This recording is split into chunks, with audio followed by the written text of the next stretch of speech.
Over the last decade, there's been increasing talk of new forms of war that do not conform to conventional notions of armed conflict. Forms of war which are alleged to employ a range of non-military means targeted at every identified vulnerability within the adversary, whether these are in the economic, societal, cultural, or technological realm. Such operations are frequently conducted in a covert fashion, providing their authors with some plausible deniability.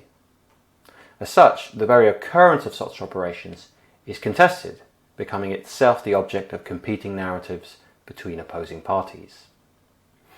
Indeed, some observers are even skeptical about the usefulness of such notions, and whether we're doing anything else than affixing new labels to age-old practices.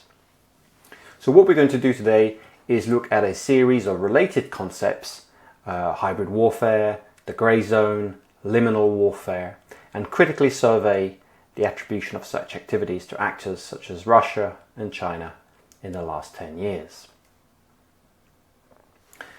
To begin with, we can look at the concept of hybrid warfare, a term coined by Lieutenant Colonel Frank Hoffman in 2007 to account for a new type of threat facing the United States from a blurring or merging of conflict forms. According to Hoffman, hybrid threats are characterized by a convergence between supposedly discrete modes of conflict, between conventional war, insurgency, terrorism, and even criminality. So that distinct classical forms of war are increasingly indeterminately mixed with other types. We also see, accordingly, Hoffman points to a medley of protagonists. So we have states, we have state-sponsored groups, self-funded actors. Finally, he highlights a blend of low-tech and high-tech capabilities, from IEDs and rocket-propelled grenades to cyber warfare and anti-satellite weapons. Now, Hoffman admits well enough that many wars in the past have had elements of conventional and irregular warfare, but these, he contends, were usually present in different theatres rather than combined in the same battle spaces.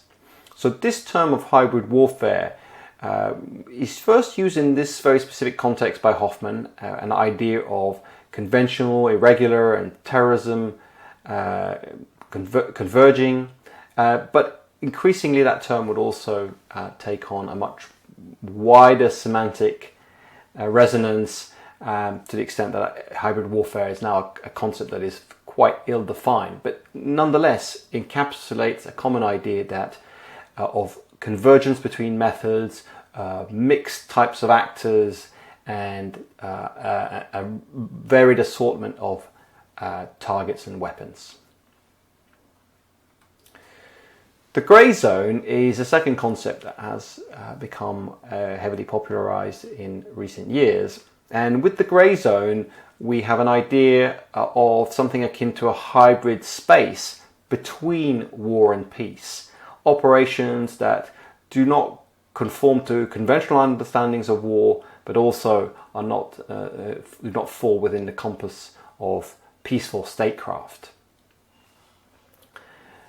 Philip Kapusta defines grey zone security challenges as competitive interactions among and within state and non-state actors, ones that fall between the traditional war and peace duality, are characterized by ambiguity about the nature of conflict, opacity of the parties involved, or uncertainty about the relevant policy and legal frameworks. And indeed, this is one of the big questions around hybrid operations, hybrid warfare, grey zone challenges, is precisely how to respond to them, what the appropriate response is, what the frameworks, either interpretative or legal frameworks within which responses can be conceived, since these do not fall within conventional understandings of laws of war, for instance. David Kilcullen develops a further notion of liminal warfare, a form of maneuver neither fully overt nor truly clandestine.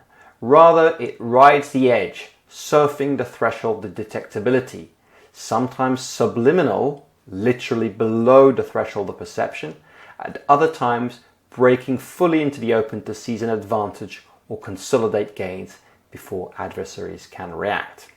Now, Kilcullen's conception, I think, is quite an interesting one, because what he tries to get at with this idea of liminal warfare is that this is a type of operation precisely that tries to operate below either the threshold of perception, that is to say, it may be operations that are not even being detected by the target, or it is below the threshold of attribution, which is to say the target may know that operations are conducted under it, but is not necessarily able to attribute them to an actor, or at least there's sufficient doubt. And within that liminal space, a space obviously where attacks or operations are not being detected, or are being detected but are not being clearly attributed, this will fall short of what Kilcullen calls the response threshold, the point at which a response can be mounted. Now, Kilcullen's ideas, of course, is that liminal warfare is a very purposeful tactic. It is designed precisely to avoid a response from the adversary, to achieve strategic results while immunizing oneself from a particular responses. And one of the ways in which an actor might do this is by moving at a pace, at a speed that falls below the kind of decision timeframes necessary, so that an actor might, for example, know that an operation is conducted against them. They may even have a very strong idea of who that is. They may even be convinced of who that is. But the operation is concluded before a response can be mounted, and then a new challenge arises. And in that way, the target is continually off balance, unable to respond to this successive series of liminal challenges.